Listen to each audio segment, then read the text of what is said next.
કર્મનો લેખો જોખો આંખ બંધ કરી જ્ઞાન ચક્ષુઓથી ઘણા જન્મો સુધી 7 જન્મો સુધી હજુ પણ તને પુત્ર સંતાન નહીં થાય આવું એને જણાવ્યું. આત્મદેવના મનની અંદર વધારે દુઃખ થયું. એક આ જન્મમાં તો સંતાન નથી અને તમે તો મને વધારે પીડા આપી, હજુ 7 જન્મમાં પણ સંતાન નહીં થાય. હવે તો નિશ્ચિત મારું મરવું નિશ્ચિત છે. આ શરીર છોડી દઈશ તો જ મને મુક્તિ મળશે. સાધુના મનમાં થયું કે આ બ્રાહ્મણ દેહ છોડશે, મને બ્રહ્મ હત્યાનું પાપ લાગશે. એને સમજાવવાનો પ્રયત્ન કર્યો છે, પણ આ આત્મદેવ જે છે કહે આપ મને પુત્ર સંતાનનું ફળ આપો તો જ હું આ મારો નિર્ણય બદલીશ. સાધુ સંતોની શક્તિ એવી હોય, એમની પાસે એક ફળ હતું, એ આપ્યું. આત્મદેવને કહ્યું જા આ ફળ આપું છું, તારા પત્નીને આ ફળ ખવડાવજો અને એના થકી તને પુત્ર સંતતિ થશે.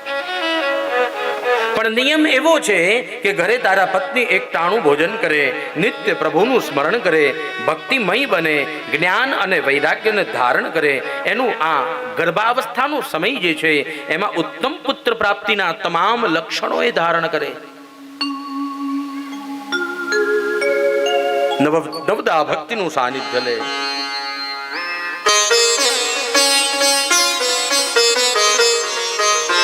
સાધુ સંતે બોધ આપ્યો અને આત્મદેવ એ ફળ લઈ પોતાના ઘરે આવ્યા છે. જ્યારે ફળ લઈ પોતાના ઘરે આવ્યા અને એ ફળ જે છે એમની પત્ની ધુંધુલીને આપ્યું છે અને કહ્યું, ધુંધુલી સાંભળ, આ ફળ તું ખાઈશ તો તને સંતતિની પ્રાપ્તિ થશે અને તારા ગર્ભની અંદર ઉત્તમ પુત્ર સંતાન તને મળશે. આટલા નિયમો છે, એને તું પાલજે અને એના થકી તારું આ સંતતિનું કાર્ય સફળ થશે.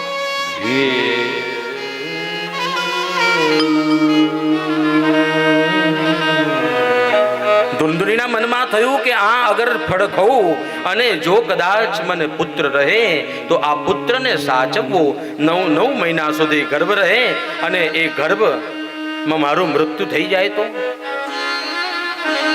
અરે ધુંધુલીના મનમાં એટલા બધા વિચારો આવ્યા. એમાં તો એણે એક વિચાર એવો કર્યો, મારા શરીરમાં ગર્ભ હોય અને જો કદાચ ધરતીકંપ આવે અને ઘર ઉપર પડે તો મારું પણ મૃત્યુ થાય અને મારો ગર્ભ પણ મૃત્યુ પામે.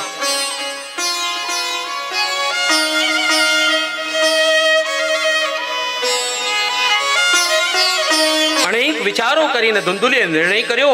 એની બાજુમાં એક સખી હતી, એને આ સઘળી વાત કરી અને સખીએ પણ સલાહ આપી, આ ફળ ખાવાની તારે ક્યાં જરૂર છે? બહેનો જેટલું ઘરવાળાનું ન સાંભળે એટલી બાજુવાળી પાડોશી બેનપણીનું સાંભળે. એમ આ ધુંધુલીએ પણ એવું જ કર્યું. એની બહેનપણીએ કહ્યું એમ એ ફળ તો ખાધું નહીં, પણ આ ફળ જે હતું એને વાડામાં નાખ્યું. ત્યાં એક ગાય હતી, એ ગાયને પણ કોઈ સંતાન નતું થતું અને એ ફળ એ ગાય ખાય છે. એટલામાં એની બહેન આવી છે અને બહેનને આ સઘળી વાત કરી. બહેને કહ્યું મને પણ ગર્ભ રહ્યો છે, મારે ત્યાં સંતાન છે, આ મારો ગર્ભ હું તને આપી દઈશ. મારે ત્યાં જે પુત્ર થાય એ હું તને આપી દઈશ, તું ચિંતા ન કર. તારે ખાલી એટલું જ કરવાનું, આ સમય દરમિયાન ઘરની બહાર નીકળવાનું નહીં. આ ધુંધુલીએ એ જ પ્રમાણે કર્યું. એને જેમ તેની બહેને કહ્યું તેમ એને બહેનને ત્યાં પ્રસૂતિ થઈ અને પ્રસૂતિ કાલે પુત્ર રત્ન થયું અને પુત્રને લઈ એની બહેન આ ધુંધુલીને સોંપવા માટે આવી. એની લાલસા એવી જ હતી, આ સંપત્તિ જે છે તારા ગયા પછી અમારા પુત્રને પ્રાપ્ત થાય. સંપત્તિના કારણે કરીને એ ધુંધુલીએ પોતે એ પુત્ર સંતતિ એની બહેનની જે હતી એ એને સ્વીકારી. એ સંપત્તિ એને પ્રાપ્ત થાય એટલા માટે એના બહેને એ પુત્ર સંતાન એને આપ્યું.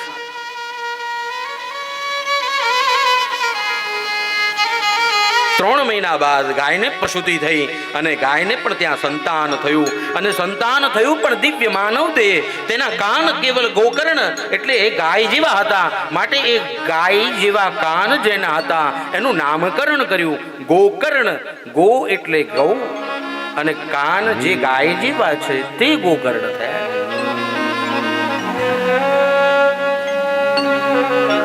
આ ગોકર્ણ ધર્મવાન આ ધુંધુલીનો પુત્ર જે હતો એનું નામ ધુંધુકારી રાખ્યું. અને ધુંધુકારી જે છે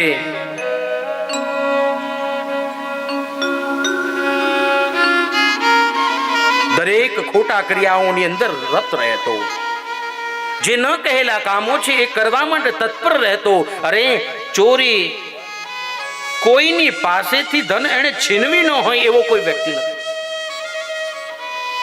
પરસ્ત્રી ગમન ન કહેવાતા તમામ આ કાર્યો આણે કર્યા છે. એક વખતનો સમય એવો થયો, આત્મદેવને આ પોતાના સંતતિના કારણે મનમાં બહુ દુઃખ થવા લાગ્યું. મારે ત્યાં આવું સંતાન.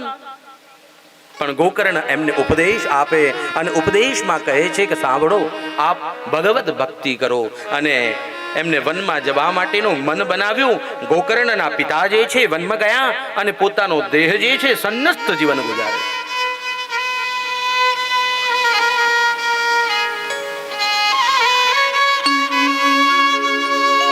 આત્મદેવ ગયા બાદ એના પત્ની ધુંધુલીની સ્થિતિ એવી બની કે આ ધુંધુકારી જે છે એના પત્નીને મારતો, એની માને મારી ધન લઈ જતો. અરે ઘરની અંદર પૂરી દે, અરે ખાવા માટે પણ એને કઠોર સજા. ગોકર્ણ તીર્થમાં ગયા છે. અહીંયા એવું થયું કે આને ધુંધુલીને ભય લાગ્યો કે આ ધુંધુકારી મને મારી નાખશે, એટલે એણે પણ કૂવામાં રાત્રિના સમયે જઈ આત્મહત્યા કરી છે. પોતાનો દેહ છોડી દીધો છે.